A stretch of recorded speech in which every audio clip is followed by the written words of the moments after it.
Hi, my name is Zachary Ceresa, and I'm a senior political science and secondary education all social studies double major here at Mount Mercy University. Over the past 6 months, I've had the opportunity to work under Professor Richard Barrett and with my fellow political science majors to create a research paper and presentation for you guys on a topic of our choosing. I bet if you were to look around, you would see probably 8 to 10 examples instantly of globalization. Truth is, it's the clothes you're wearing, it's the computer you're watching this presentation through. It is the template that I used for my PowerPoint. Globalization is everywhere. And the truth is, it is the new norm. Whether we like it or not, globalization is everywhere and it is encompassing the whole world.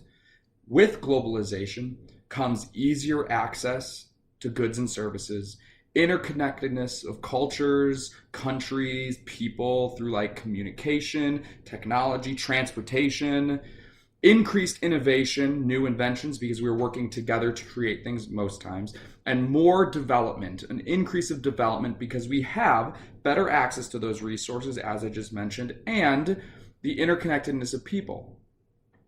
But as we enter this era of globalization, there are also quite a few consequences of it too. Environmental degradation from over-industrialization of countries, the rise of non-governmental organizations like terrorist groups, widening of the poverty gap, and the diffusion of indigenous cultures. We are losing the small indigenous cultures that are a part of each nation into the giant hegemonic culture of that state.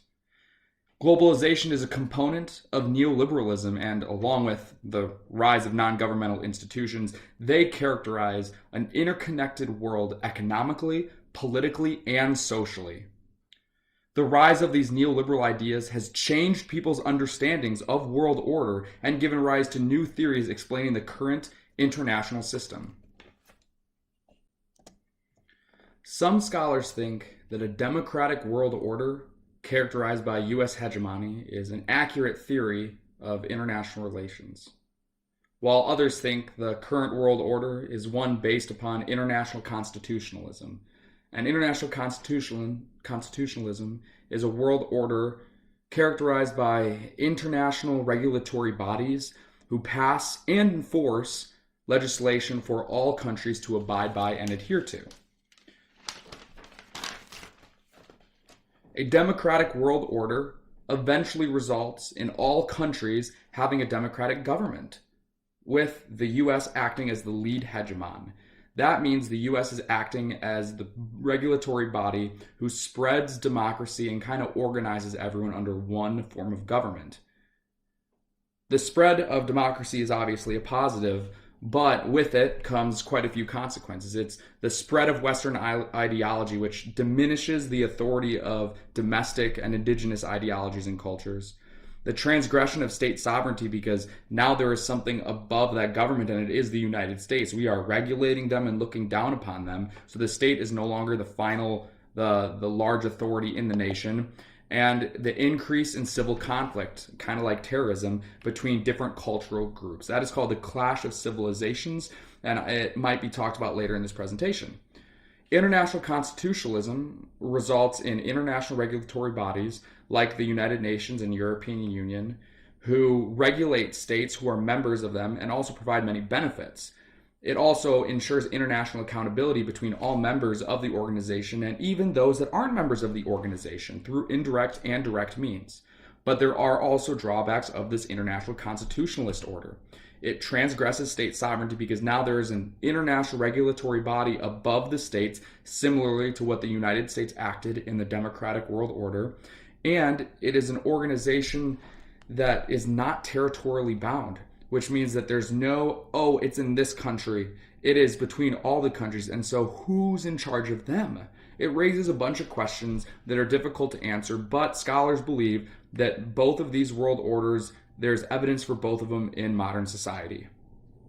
Some scholars, including myself, agree that both of these two world orders are relative to our current system. They all have aspects and characteristics that we agree with, but some scholars and myself agree that there are more accurate systems that encompass what's going on in the world. And the number one of those systems I label corporate imperialistic. This system is corporate imperialistic in nature and has gained momentum because of neoliberalism. We said how neoliberalism supports a democratic world and U.S. hegemony because the United States is a leader in globalization, and it also influences international constitutionalism because through the spread of ideals and trading, you need regulatory bodies to govern transnational organizations. But as companies globalize, in both of those examples, their power and authority expands. As a result, companies in the corporate imperialistic model display characteristics of domination and exploitation, a dramatic change in company and state relationships, and dependent industrialization.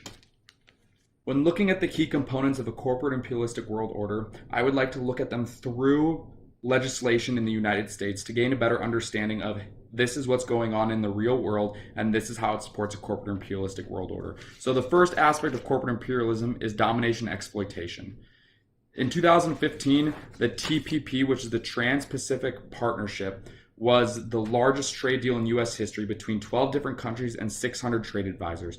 Those 600 trade advisors were a part of some of the major companies such as IBM, Intel, Ford, and Coca-Cola, which are all international corporations. The provisions of the TTP state that if a country is not making their maximum profit margin or expected profit margin due to a company's inhibiting of their ability to produce, the company can bypass state court and sue the state directly. This transgresses state authority because now the state can't control the corporation has influence over the state. Some of the other TPP provisions, including this one actually, were meant to kind of keep state rights in the focus, but it ended up getting way out of hand and gave the corporation more power than it actually was supposed to. The corporate exploitation of resources is not only natural resources, but also labor force. Corporations see countries with low minimum wage laws, or low environmental regulation, and decide to invest in them because it's how they make their most profit. This is exploitation of disadvantaged countries and underdeveloped nations for the very reason of corporate growth and in line with their interests. Another characteristic of corporate imperialism is the change in company-state relationship. I mean, look at the Tax Cuts and Jobs Act of 2017. This act gave corporations $320 billion in benefits and reduced the corporate tax from 35% to 21%. This is evident of domination in the political realm in the previous thing I just talked about, but it also exemplifies a change in the company-state relationship because now the states are helping the companies get better and bigger. And although it was supposed to incentivize entry to the United States, and I know it did help out Americans, that is true, it mainly helped out those big corporations. In a study that was taken 3 years after the signing of the TCJA, which is the Tax Cuts and Jobs Act, 35% of corporate stock is still owned by foreign investors, which is only a 5% decrease from what it was before the TCJA. Legislation exemplifies corporate imperialism, but so does how it got enacted. So lobbying expenditures in the United States from multinational corporations are far greater than domestic firms' contributions to policymaking and to get people into office. So although it's not bribing those government officials, it is, hey, I'm going to support this candidate because he will help my company the most, or she will help my company the most, so I'm going to help them get elected.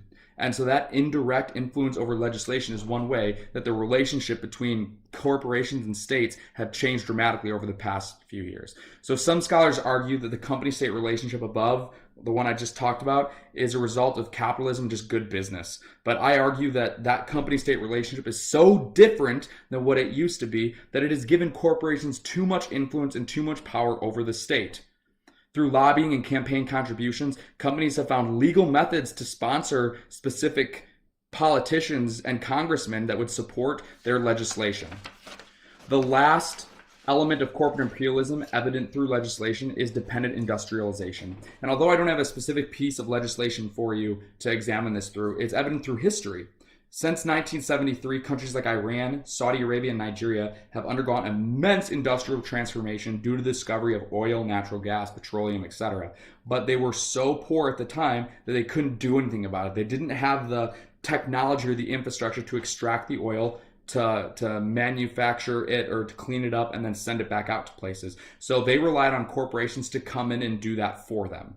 This demonstrates corporate imperialism because now states are dependent on these corporations in order to improve their state's GDP, in order to improve their general way of life. And that reliance was not there before corporations got globalized and spread across borders. These three reasons, domination, exploitation, the change in company-state relationship, and dependent industrialization are the main three reasons why corporate imperialism is evident and dominant on the international stage. Although the democratic world order and international constitutionalism both have elements that are prevalent and why they could be applicable, I think that corporate imperialism is the better overall all-encompassing term for what current world order we're in because of the factors I talked about. So thank you guys for listening. If you have any questions, please reach out to me through my email or please email Professor Barrett to contact me directly. I'm always available for questions. Thank you.